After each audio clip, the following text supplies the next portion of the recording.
மரியாதைக்குரிய அண்ணன் இளங்கோவன் அவர்களே, இந்த நிகழ்ச்சியிலே எனக்கு முன்னால் சிறப்பாக பேசி இடஞ்சார்ந்திருக்கிற கழகத்தினுடைய மகளிரணி துணைச் செயலாளர் அமுதா அருணாசலம் அவர்களே, இந்த நிகழ்ச்சியில் கலந்து கொண்டிருக்கிற சட்டமன்ற உறுப்பினர்கள் அருமை சகோதரர்கள் ராஜமுத்து அவர்களே, ஜெய்சங்கர் அவர்களே, இந்த துண்டு பிரச்சனை உள்ள அனைத்து நண்பர்களே, நன்றியுரை கூறியிருக்கிற அன்பு சகோதரர் ரவி அவர்களே, கழகம், எம்ஜிஆர் மன்றம், எம்ஜிஆர் இளைஞர் அணி, மாணவர் அணி, தொழிற்சங்க அணி, வழக்குரைஞர் அணி, இது போன்ற பிரிவுகளிலிருந்து கலந்து கொண்டுள்ள புரட்சித் தலைவருடைய ரத்தத்தின் ரத்தமான உடன்பிறப்புகள் முதற்கண் என் நன்றியையும் வணக்கத்தையும் தெரிவித்துக் கொள்கிறேன்.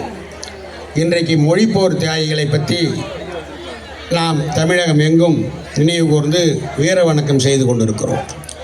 நீங்கள் சிந்தித்து பார்க்க வேண்டும். இங்கே இருக்கிற அந்த படத்திலே மொழிப்போர் தியாகிகளில் எந்த தலைவர் வீட்டு பையனாவது செத்துக்கிறானா? பேராசிரியர் அன்பழகன் வீட்டில் யாருன்னா செத்துக்கிறானா? கருணாநிதி வீட்டில் யாருன்னா செத்துக்கிறானா? யாரும் இல்லை. சாதாரண குடும்பத்தில் உள்ள தமிழக மக்களுடைய பிள்ளைகள் தான் செத்துக்கிறான். அந்த குடும்பத்தை தலைவர்கள் யாருமே சாகலை. இன்னைக்கு இந்தி ஸ்கூல் நடத்துறது யார்? இந்தி ஸ்கூலு நடத்துறது யார் தமிழ்நாட்டில்? கருணாநிதி குடும்பம் தான் நடத்துது இந்தி ஸ்கூலு.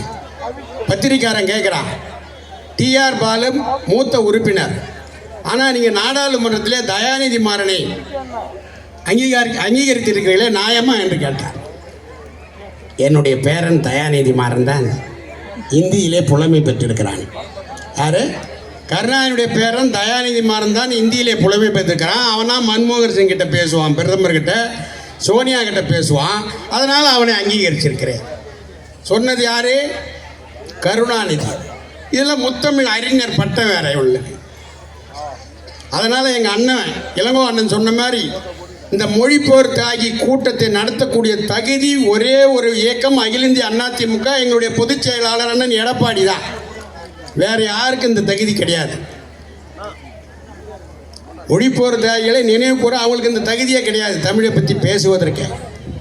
எனவே நண்பர்களே, அதை பற்றிலாம் நல்லா டீட்டெயில் எடுத்தால் அந்த பேச டைம் இல்லை. இன்றைய நடப்பை மட்டும் 5 நிமிஷம் பேசிட்டு நான் விடைபெறலாம்னு இருக்கிறேன். பக்கத்திலே உள்ள கள்ளக்குறிச்சியில் 68 பேர் செத்தான். நைட்டு 3 மணிக்கு ஃபோன் பண்ணுறாரு நமது புரட்சி தமிழர் எடப்பாடியார். யாருக்கு? மாநில வழக்கறிஞர் பிரிவு செயலாளர் இன்பத்துறைக்கு. அவன் ஃபோன் எடுக்கலை, சைலண்டில் வச்சுக்கிறாப்புலகுது. உடனே எங்கள் பையனும் வக்கீல் ஃபோனுக்கு வராரு. ஏன்பா வக்கீல் செயலாளர் எல்லாம் ஆனில் வைக்க மாட்டீங்களா? எத்தனை பேர் தமிழ்நாட்டில் எதிர்கட்சியில் பாதிக்கப்படுவான், நீங்கள் மட்டும் சைலண்டில் வச்சுக்கிறீங்க? முதல்ல கூப்பிட்டு யார்கிட்ட பேச சொல்லிட்டான். காலையில் அங்கே எத்தனை மணி கிளம்புனா தெரியல, அடித்து பிடிச்சி இளங்கோ அண்ணனுக்கு எல்லாருக்கும் ஃபோன் பண்ணி ஏரியாவுக்கு வந்துட்டார். இறந்த ஏரியாவுக்கு வந்துட்டார். முதலமைச்சர் இது வரைக்கும் வந்தாரா?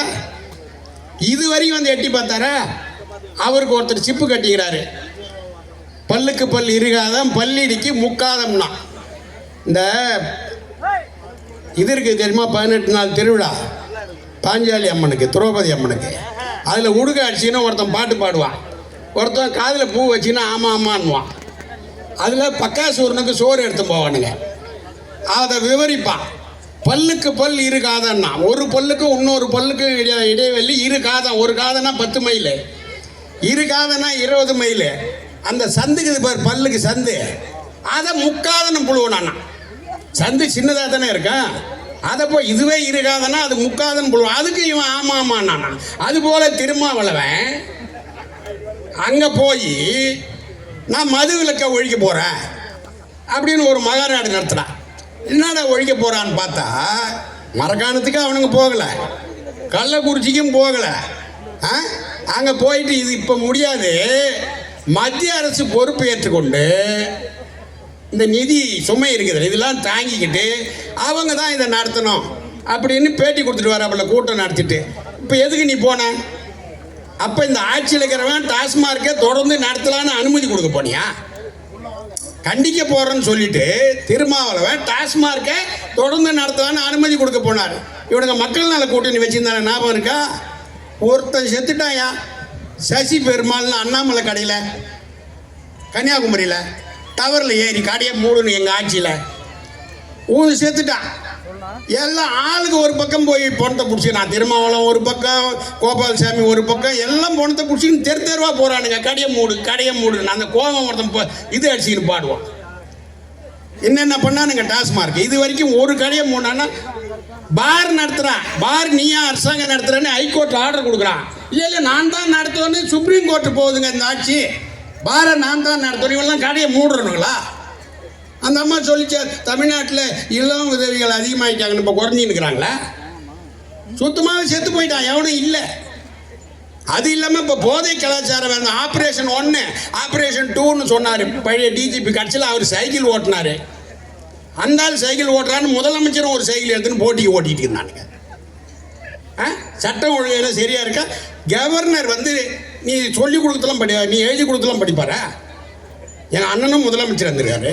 முதலமைச்சருக்கு டெய்லி சுச்சுவேஷன் இன்டெலிஜென்ஸ் ரிப்போர்ட்டு காலையில் ஒரு தடவை போகும், மாலையில் ஒரு தடவை போகும். கவர்னருக்கு ஒரு தடவை போகும், மாலை மட்டும் போகும். அவர் சொல்கிறாரு தமிழ்நாட்டில் ஒரு நாளைக்கு 65 பேர் தற்கொலை பண்ணிக்கிறான். சராசரி 20,000 பேர் ஒரு ஆண்டுக்கு சாகிறான். பாலியல் வன்கொடுமை பெர்சன்டேஜ் இன்க்ரீஸ் ஆகினாகுது. அதுவும் பட்டியலின மக்கள்கள் நிறையா பாதிக்கப்பட்டுக்கிறான். இதெல்லாம் மறைச்சிட்டு நீ சொல்கிறதுக்கு உனக்கு புகழ் பாடுறதுக்கு நாங்கள் ஆளுநராக உட்காந்துக்கிறேன் அப்படின்னா ஆளுநரே சொல்கிறார். ஆளுநருக்கு புள்ளி வரும் போவதில்லை தமிழ்நாட்டில் ஆட்சி என்ன லட்சணத்தில் நடக்குதுன்னு. என்னங்க சட்டம் ஒழுங்கு சரியாகுது தமிழ்நாட்டில் சொல்லுங்கள் பார்ப்போம்.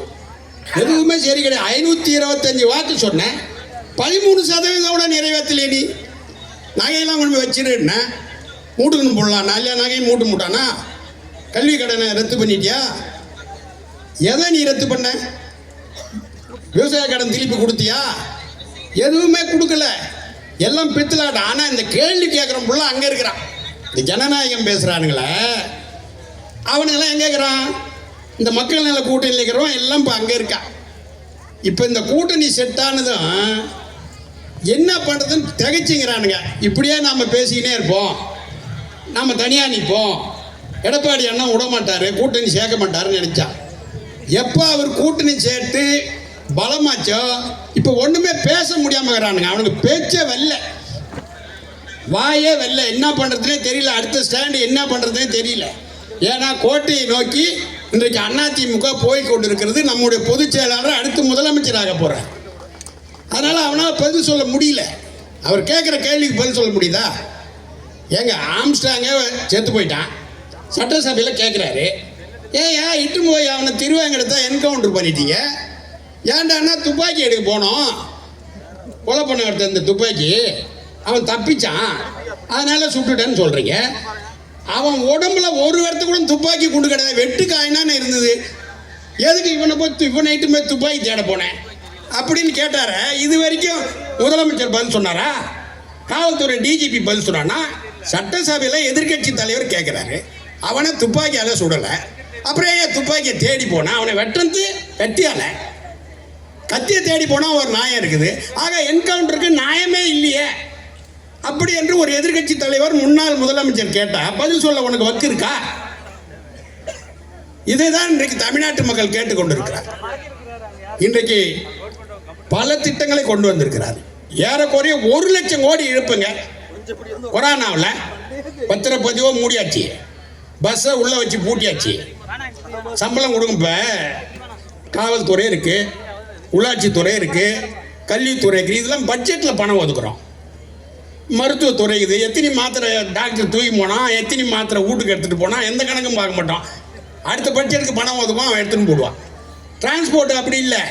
வெளியில் காலையில் டீசல் போட்டு போய் கண்டக்டர் டிரைவர் சம்பாரிச்சா தான் எம்டிக்கே சம்பளம், ஜிஎம்கே சம்பளம். இவன் சம்பாரிச்சு தான் அவன் வீட்டுக்கு எடுத்து போனான். அதெல்லாம் பட்ஜெட்டில் ஒதுக்கிடுறான், அவன் எடுத்துன்னு போயிடுறான்.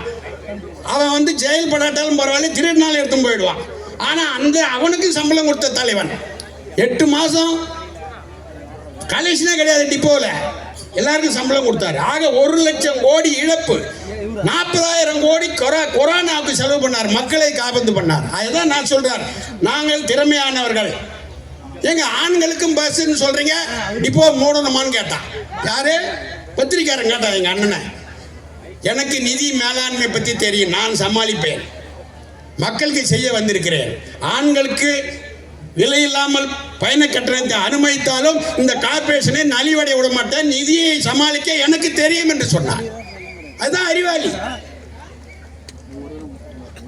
அழகாக சொன்னார், கார்பரேஷன் நலிவடையாது என்று சொன்னார்.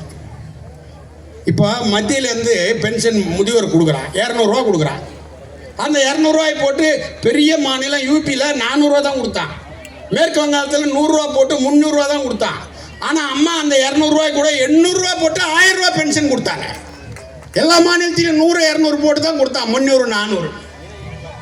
அதை எங்கள் அண்ணன் வந்திருந்தா 1500 ஆக்கியிருப்பாரு.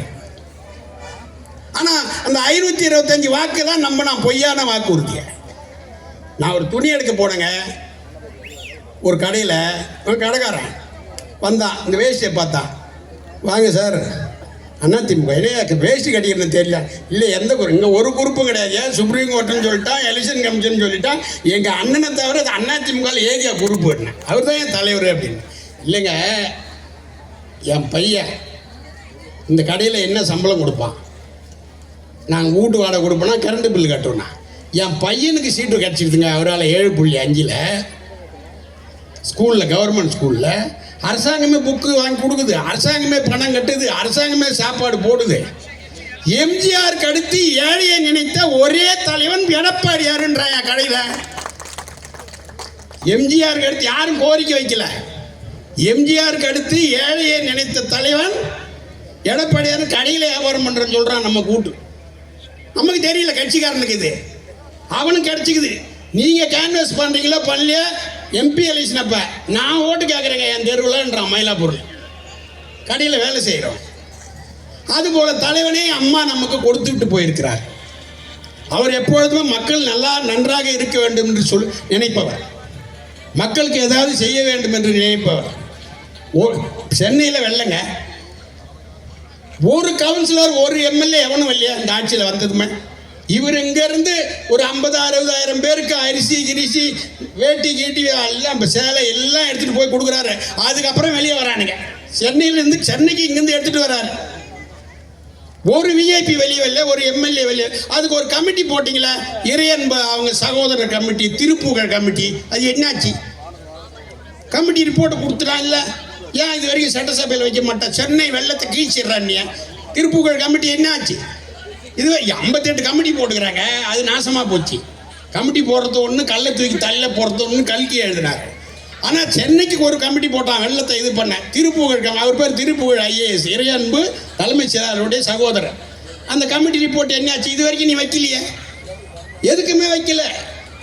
ஆகவே நண்பர்களே, இது ஒரு மோசடியான கவர்மெண்ட், மக்களை ஏமாத்துகிற கவர்மெண்ட், வாக்குறுதியை நிறைவேற்றாத கவர்மெண்ட்.